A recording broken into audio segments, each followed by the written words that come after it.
حبيبي احبك بصحيفه محايد دكتور الله يرضى. اول حاجه انطباعك عن محافظه محايد متى كانت اخر زياره؟ هذه بس اقدم زياره من كم سنه، من 1400 هذا الشيء كذا.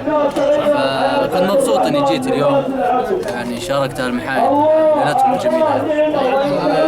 نشاطاتك المستقبليه برنامج روايه، هل سيكون نفس البرنامج والله ممكن يتطور شغلنا في روايه في كذا فكره، خلي كل شيء وقته حلو.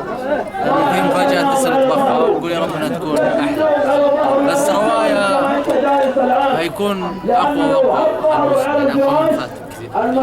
يعني كيف كانت تجربتك مع شهر رمضان؟ برنامج حلو جميل، تتكرر المشاركه؟ ممكن، ليش لا؟ تجربه جميله واستفدت منها شغلات كثير، وحلو لما تتكرر.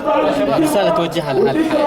والله أول شيء أنا مبسوط اليوم إني بينهم، ناس خواطرهم وسيعة وناس يحبون الحياة والجمال، فمبسوط اليوم إني معهم. سمرة حلوة وارتحت في حضوري اليوم وفي اللي قدمته.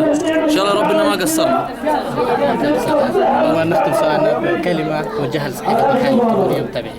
أتمنى لكم التوفيق أولا وعلى اللي تقومون فيه، ويظل عملنا وعملكم عمل متكامل عشان المنطقة محايل وعسير بشكل عام. أتمنى لكم التوفيق يا رب. المتابعين محايل، فهذه صحيفتكم الله فيها يعني. الله يسلمك إن شاء الله. شاكرين لك ومقدرين لك. الله يطول في عمرك.